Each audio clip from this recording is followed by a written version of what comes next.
बिस्मिल्लाहिर्रहमानिर्रहीम। Dear friends, अस्सलाम वालेकुम। डियर फ्रेंड्स, आज हमारे लेक्चर का मौजू है फंडामेंटल राइट्स, बेसिक राइट्स, हकूक़ अवामुन नास के, जो कि हमारा आईन पाकिस्तान 1973 मुहैया करता है। हर एक शख्स को ये लेक्चर सुनना चाहिए ताकि उसे एहसास हो कि पाकिस्तान के आईन ने उसे कौन कौन से हकूक़ दिए हैं, कौन कौन से राइट्स दिए हैं, कौन कौन सी आज़ादी पाकिस्तान के आईन ने पाकिस्तान की आवाम को मुहैया की है, जिनके बारे में हमें इल्म ही नहीं होता। और लाइल्मी की वजह से हम अपने हकूक़ जो हैं, हम अपनी आज़ादी जो है वो सही तरीके से मुख्तलिफ डिपार्टमेंट से हासिल नहीं कर सकते। तो राइट्स ऑफ पब्लिक, अवामुन नास के हकूक़ के बारे में आज मेरा लेक्चर है। बहुत ही इम्पोर्टेंट लेक्चर, गौर से सुनिएगा। जिसने अभी तक मेरा चैनल सब्सक्राइब नहीं किया वो प्लीज़ चैनल सब्सक्राइब कर ले ताकि आइंदा आने वाले लेक्चर से भी आप मुस्तफ़ीद हो सकें। तो कॉन्स्टिट्यूशन ऑफ पाकिस्तान 1973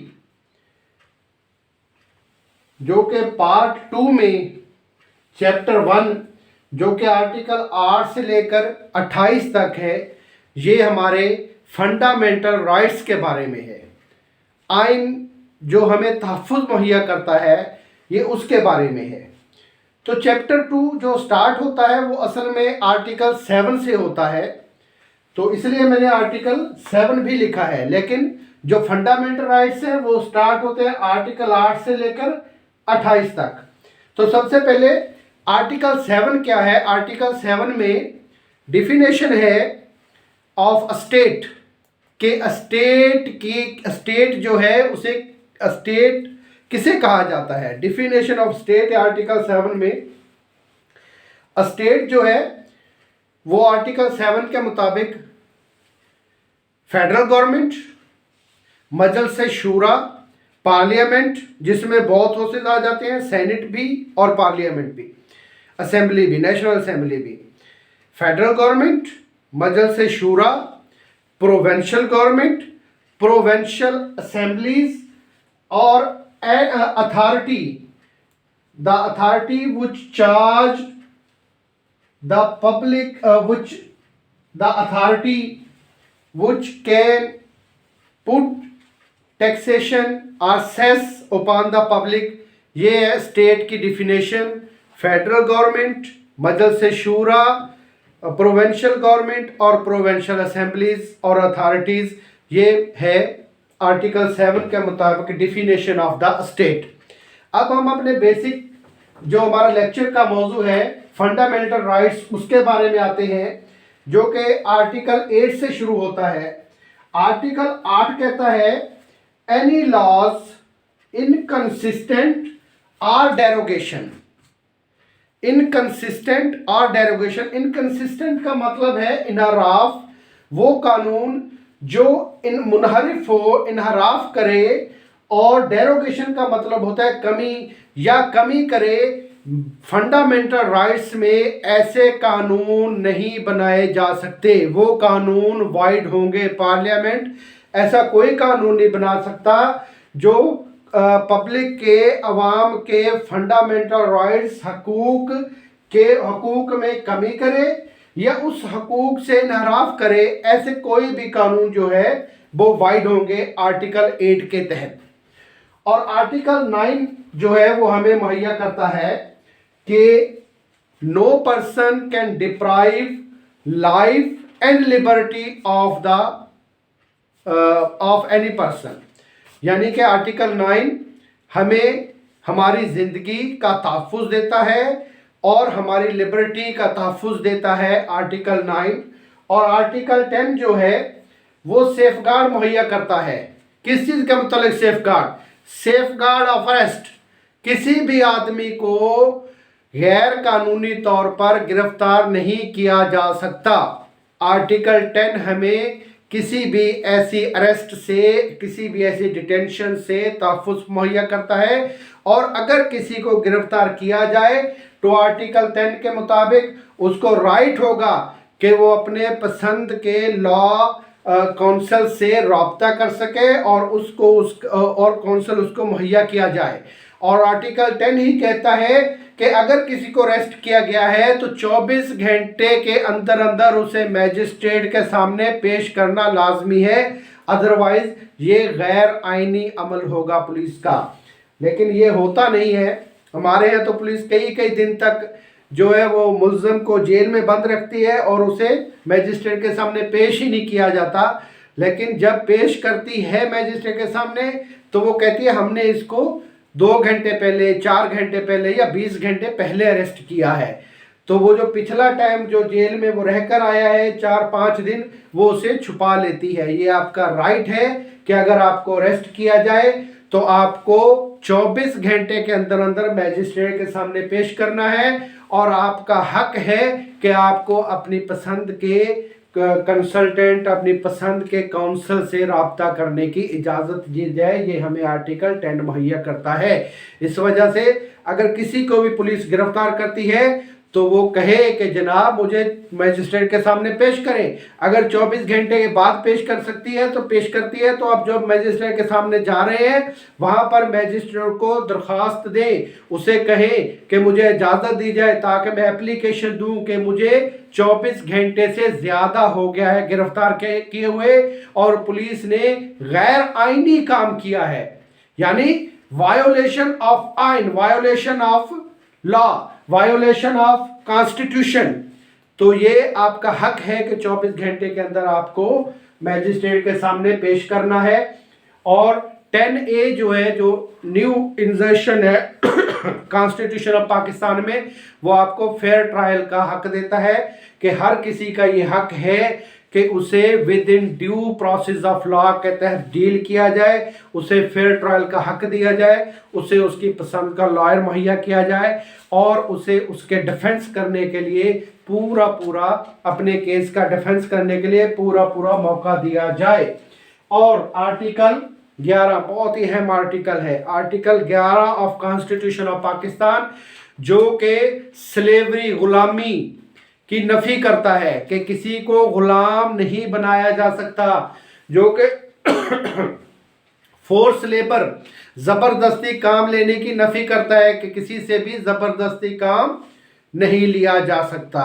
वो बादशाहों के दौर होते थे जब गुलाम होते थे और लोगों को जो है वो बेड़ियां लगाकर काम लिए जाते थे। अब भी कुछ इलाकों में ऐसा होता है, लेकिन वहां पर ऐसा क्यों होता है? क्योंकि उन्हें अपने लाक, अपने हकूक का, अपने आइन के बारे में, उनका क्या हकूक है, उनको क्या तहफ़्फ़ुज़ है, उनको मालूम ही नहीं है, इल्म ही नहीं है। लाइल्मी की वजह से उनसे ज़बरदस्ती काम लिया जाता है, जो कि गैर आइनी है, जो कि गैर आइनी और violation of the constitution of Pakistan है। आर्टिकल 12 रेट्रोस्पेक्टिव पनिशमेंट के बारे में है। रेट्रोस्पेक्टिव पनिशमेंट क्या होती है?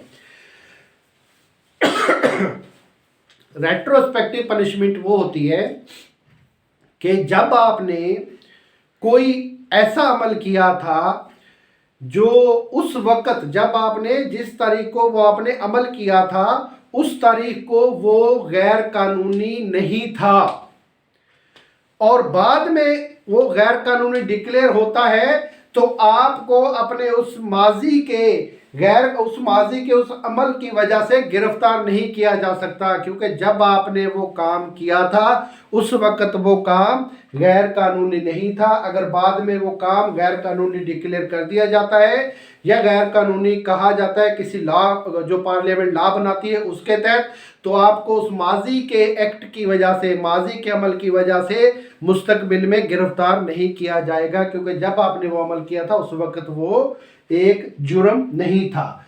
और आर्टिकल 13 जो है वो डबल पनिशमेंट के बारे में आपको तहफ़्फ़ुज़ देता है कि किसी भी शख्स को एक ही जुर्म पर 2 दफ़ा सज़ा नहीं दी जा सकती। किसी भी शख्स को एक ही जुर्म पर 2 बार सजा नहीं दी जा सकती या 2 बार उसका ट्रायल नहीं किया जा सकता। और आर्टिकल 13 ही कहता है कि किसी भी शख्स को मजबूर नहीं किया जा सकता कि वो अपने ही खिलाफ विटनेस बने, कि वो अपने ही खिलाफ गवाह बने। यानी कि जैसे हमारे थानों में होता है कि ज़बरदस्ती उससे लिखवा लिया जाता है कि आपने ये जुर्म किया है, तो वो जो लिखवाया जाता है वो कोर्टों में डील नहीं होता, उसको कोर्टों में माना अदालतों में उसको तस्लीम नहीं किया जा सकता, क्योंकि आर्टिकल 13 कहता है कि किसी भी शख्स को मजबूर नहीं किया जा सकता कि वो अपने ही खिलाफ गवाही दे। अगर वो वॉलंटरी गवाही देता है, अपनी खुशी से अपने खिलाफ कोई अपना जुर्म कबूल करता है, तो वो एक अलग बात है, लेकिन उसको मजबूर नहीं किया जा सकता। और आर्टिकल 14 है dignity of privacy, dignity of man, यानी प्राइवेसी ऑफ होम। इसके 2 हिस्से हैं कि प्राइवेसी ऑफ होम, किसी के भी घर की प्राइवेसी में दखल अंदाजी नहीं की जा सकती, चाहे वो कोई गवर्नमेंट का डिपार्टमेंट हो, चाहे वो कोई प्राइवेट डिपार्टमेंट हो, या चाहे वो कोई प्राइवेट शख्स हो, वो किसी के घर में किसी भी किस्म की दखल अंदाजी नहीं कर सकता, उसकी प्राइवेसी को जो है वो ख़त्म नहीं कर सकता या उसकी प्राइवेसी में दखल अंदाजी नहीं कर सकता। और यही आर्टिकल 14 ही कहता है कि जो टार्चर किया जाता है for extract evidence, for collecting evidence, वो गैर आइनी है। किसी को भी टार्चर करके उससे एविडेंस कलेक्ट नहीं की जा सकती। मगर ये होता है हमारे पुलिस स्टेशंस में कि आदमी को टार्चर किया जाता है और फिर उससे लिखवाया जाता है कि मैंने ये जुर्म किया है, जो कि गैर आइनी, हालांकि उसका वो लिखा हुआ अदालत तस्लीम नहीं करती, लेकिन आईन गैर आइनी, ये अमल भी गैर आइनी है कि उस पर टार्चर किया जाए और उससे कोई ज़बरदस्ती कोई एविडेंस ली जाए उसी के खिलाफ या किसी और के खिलाफ। किसी भी शख्स को टार्चर नहीं किया जा सकता। आर्टिकल 15 से लेकर 20 तक हमें कुछ आज़ादी मुहैया करता है, हमें कुछ फ्रीडम मुहैया करता है, राइट्स है हमारे, राइट्स है हमारे, फ्रीडम, हमारी फ्रीडम मुहैया करता है हमें। ये आर्टिकल कौन कौन से फ्रीडम हमें मुहैया करता है? सबसे पहला जो हमें यह फ्रीडम मुहैया करता है वो है मूवमेंट। मूवमेंट के हम पाकिस्तान के किसी भी इलाके में बगैर किसी की इजाज़त लिए जा सकते हैं।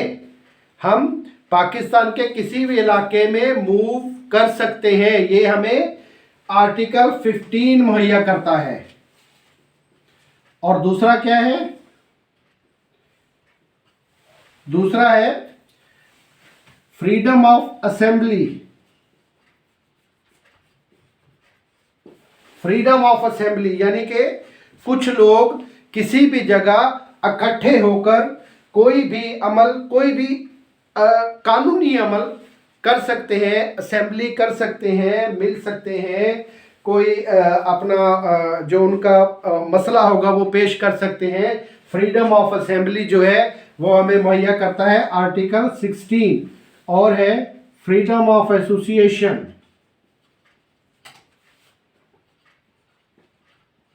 फ्रीडम ऑफ एसोसिएशन यानी कि आपको आज़ादी है कि आप कोई भी यूनियन, कोई भी एसोसिएशन बना सकते हैं, कोई भी सियासी पार्टी या कोई प्राइवेट पार्टी या कोई एसोसिएशन जो कानूनी हो वो आप बना सकते हैं। आर्टिकल ये हमें मुहैया करता है 17। आर्टिकल 17 ये चीज़ हमें मुहैया करता है। और फिर है freedom of trade, business. Article 18।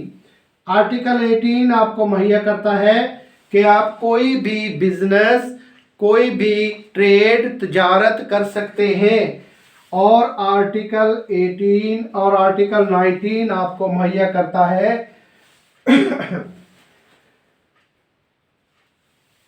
Freedom of speech. Freedom of speech article 19, freedom of speech. ये फ्रीडम है हमारे कुछ, freedom of movement, freedom of assembly, freedom of association, freedom of trade और फ्रीडम ऑफ स्पीच और freedom to profess religious, ये भी इसी में लिख लेते हैं। ये है वैसे आर्टिकल 21 है ये, फ्रीडम ऑफ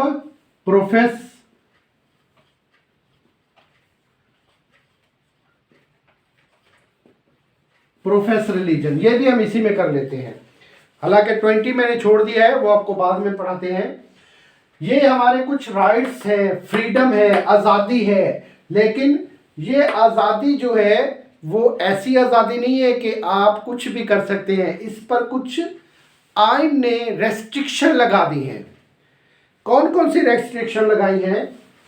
जैसे फ्रीडम ऑफ मूवमेंट है, लेकिन अगर गवर्नमेंट किसी शख्स को किसी इलाके में जाने से रोक देती है क्योंकि पब्लिक ऑर्डर जो है वो ख़राब होने का, पब्लिक पीस जो है वो ख़राब होने का डर है, तो वो इस आर्टिकल के तहत, आर्टिकल 15 के तहत ये क्लेम नहीं कर सकता कि मुझे फ्रीडम ऑफ मूवमेंट है।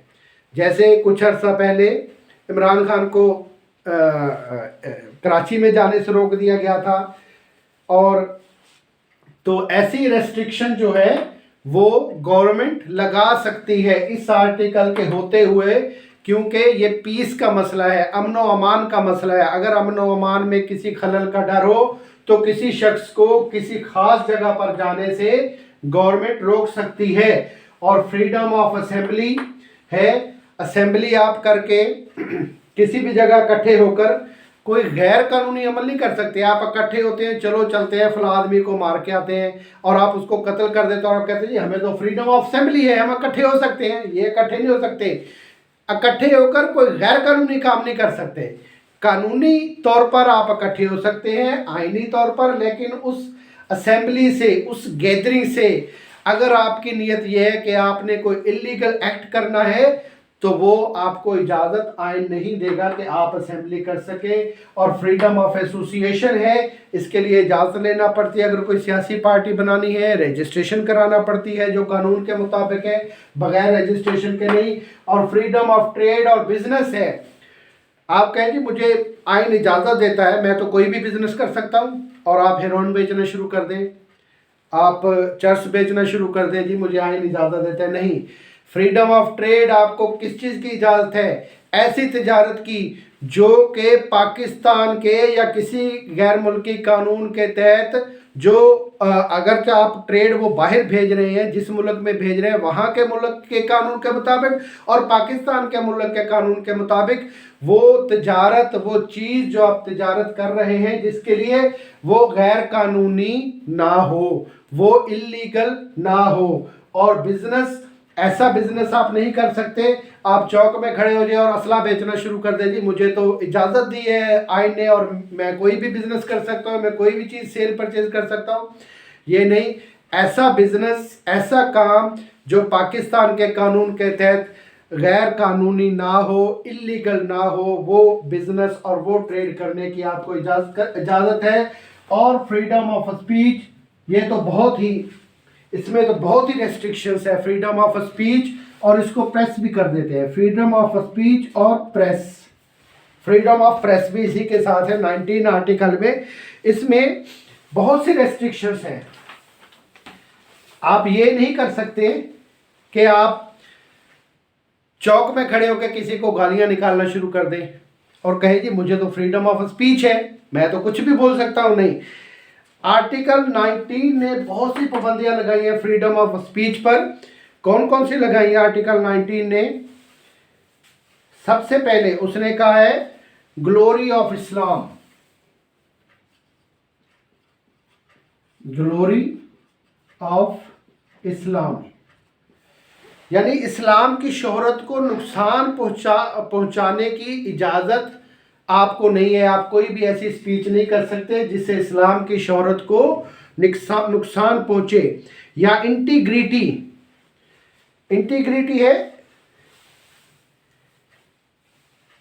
इखलाकी बुलंदी, या इंटीग्रिटी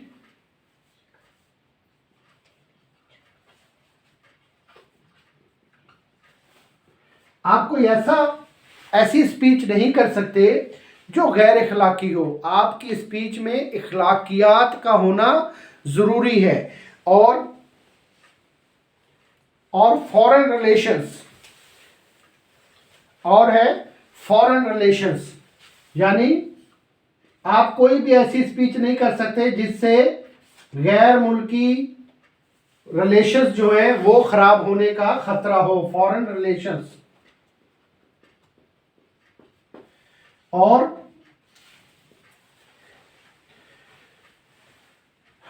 है पब्लिक ऑर्डर, यानी कि ऐसी कोई स्पीच नहीं कर सकते जिससे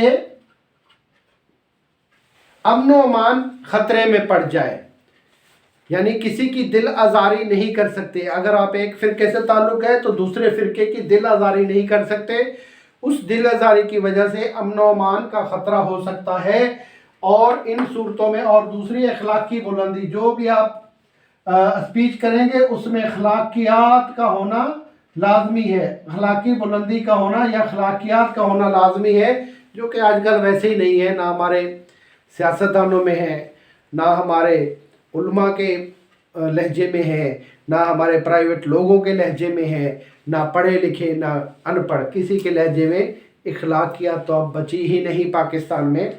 अफसोस, सादा अफसोस। लेकिन हमें आइन कहता है आर्टिकल 19 कि आप अगर स्पीच करेंगे तो उस स्पीच में आपने इन बातों का ख्याल रखना है, इस्लाम की शोहरत को नुकसान ना पहुँचे और गैर मुल्की जो रिलेशंस है हमारे वो ख़राब ना हो। ऐसी स्पीच नहीं करनी जिससे पब्लिक के अमन व अमान ख़राब हो। और जो आपने स्पीच करनी है वो स्पीच जो है इखलाकियात के दायरे के अंदर हो, इखलाकियात के दायरे के बाहर ना हो। और मैंने एक और आपको पढ़ाया था प्रोफेस ऑफ रिलीजन, कि आप अपने प्रोफेस का मतलब होता है, प्रोफेस का मतलब होता है कि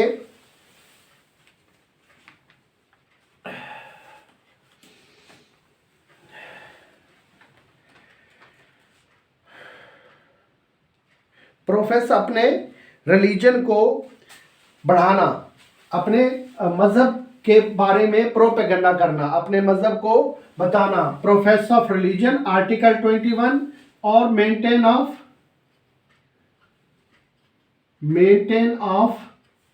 रिलीजियस इंस्टीट्यूशन,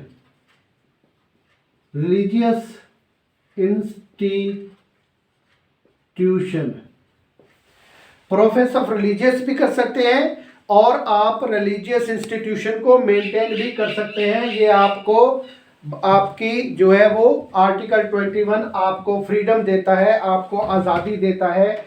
और इसमें मैंने अभी आर्टिकल 19A आपने देख लिया आपको किस चीज़ की फ्रीडम है, मूवमेंट की, असेंबली की, एसोसिएशन की, ट्रेड बिजनेस की, स्पीच की और प्रोफेस ऑफ रिलीजियस की आपको आज़ादी हासिल है, फ्रीडम हासिल है। और 19A आपको राइट देता है, राइट टू इंफॉर्मेशन, कि आपको कोई भी इंफॉर्मेशन आप ले सकते हैं जो कि पब्लिक इंटरेस्ट में हो, जो कि पब्लिक इंटरेस्ट में हो। और आर्टिकल 20 देता है, और आर्टिकल 21, सॉरी वो जो मैंने 21 यहाँ पर लिखा ना वो 20 है, आर्टिकल 20।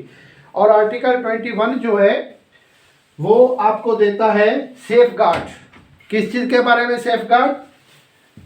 आर्टिकल 21 सेफ गार्ड आपको देता है टैक्सेशन के बारे में, safe guard against taxation for a particular religion. किसी भी पार्टिकुलर रिलीजन पर कोई टैक्स नहीं लगाया जा सकता, सिर्फ इस वजह से कि उस रिलीजन पर टैक्स नहीं लगाया जाता। किसी भी पार्टिकुलर रिलीजन पर कोई भी टैक्स जो है वो नहीं लगाया जा सकता। और आर्टिकल 23 आपको सेफ गार्ड देता है कि आप मुल्क के किसी भी हिस्से में प्रॉपर्टी एक्वायर कर सकते हैं, होल्ड कर सकते हैं और उस प्रॉपर्टी को डिस्पोज ऑफ भी कर सकते हैं। आर्टिकल 23 आपको ये राइट देता है कि आपके मुल्क के किसी भी हिस्से में प्रॉपर्टी खरीद सकते हैं, अपने पास रख सकते हैं या उसे बेच सकते हैं।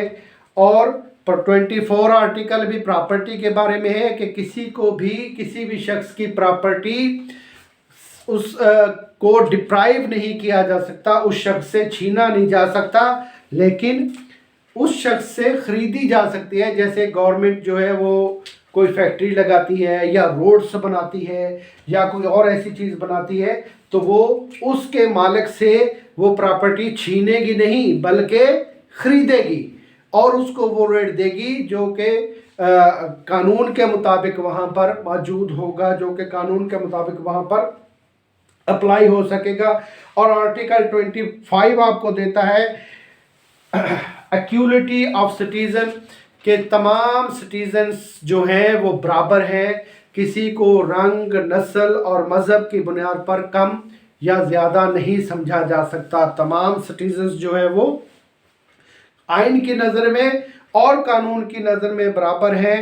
और आपको 25A देता है right of education. Article 25A बहुत ही important article 25A right of education, यानी कि 25A कहता है गवर्नमेंट का ये फर्ज है कि वो 5 साल से लेकर 16 साल की उम्र तक के बच्चों को तालीम, एजुकेशन फ्री दे, फ्री एजुकेशन मुहैया करे। 5 साल से लेकर 16 साल तक के बच्चों को आर्टिकल 25A कहता है कि फ्री एजुकेशन गवर्नमेंट का फर्ज है कि वो फ्री एजुकेशन मुहैया करे।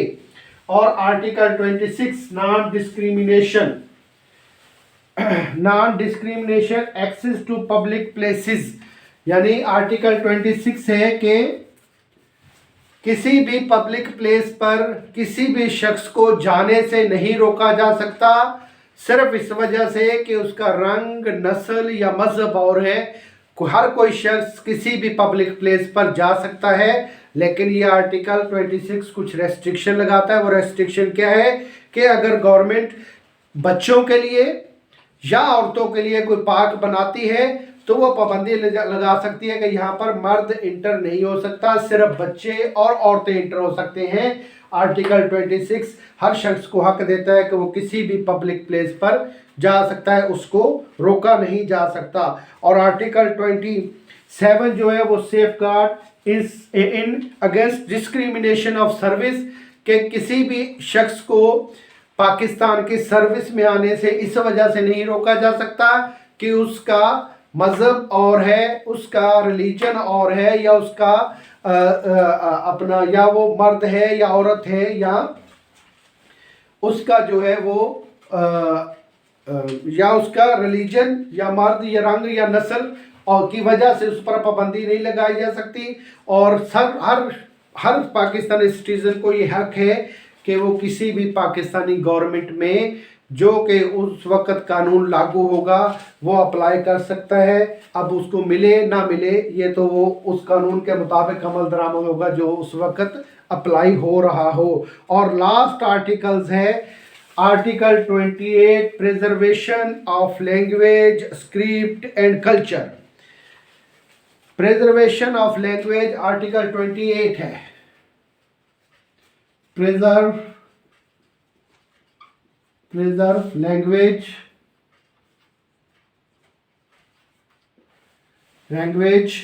Culture, preserve language, culture, script and script. हर किसी को हक है कि वो अपनी ज़ुबान को प्रोमोट करे। प्रिजर्व का मतलब है बचाने का अमल, प्रिजर्व का मतलब है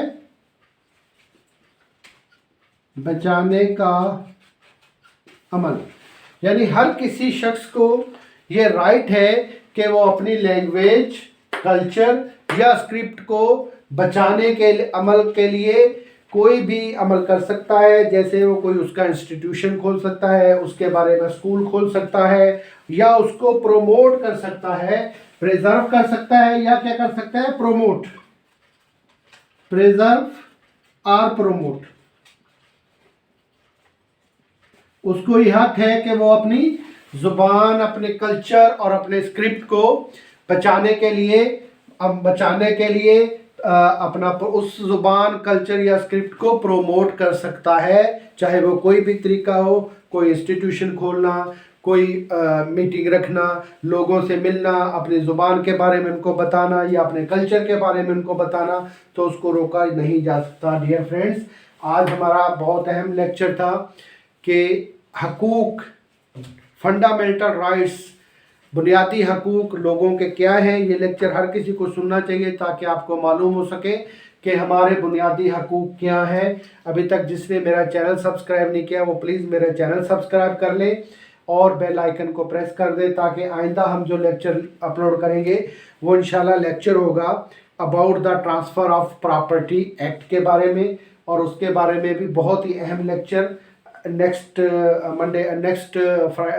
संडे इंशाल्लाह अपलोड किया जाएगा। तो आज हमने पढ़ा कि आपके बुनियादी हकूक़ क्या होते हैं। सबसे पहला, कोई भी कानून नहीं बनाया जा सकता जो आपके बुनियादी हकूक़ के ख़िलाफ़ हो, और किसी भी शख्स की लाइफ और लिबर्टी को नहीं छीना जा सकता। आपको गिरफ्तारी से सेफगार्ड मुहैया किया गया है, आपको फेयर ट्रायल का हक दिया गया है, आपसे स्लेवरी या ज़बरदस्ती लेबर नहीं ली जा सकती, और आपको रेट्रोस्पेक्टिव पनिशमेंट यानी कि वो कानून जब आपने अमल किया उस वक़्त वो अमल गैर कानूनी नहीं था। अगर बाद में कोई कानून बन जाता है कि वो आपका अमल गैर कानूनी हो, लेकिन क्योंकि उस वक़्त वो अमल गैर कानूनी नहीं था तो उसकी बुनियाद पर आपको सज़ा नहीं दी जा सकती, और आपको डबल पनिशमेंट भी नहीं दी जा सकती, और आपको ज़बरदस्ती अपने ही खिलाफ गवाह नहीं बनाया जा सकता, और आपकी प्राइवेसी, आपके होम की प्राइवेसी सिक्योर है under the constitution of Pakistan, और आपको मूवमेंट की, और आपको इकट्ठे होने की, और आपको एसोसिएशन बनाने की, ट्रेड बिजनेस करने की, और आपको स्पीच करने की मुकम्मल आज़ादी हासिल है।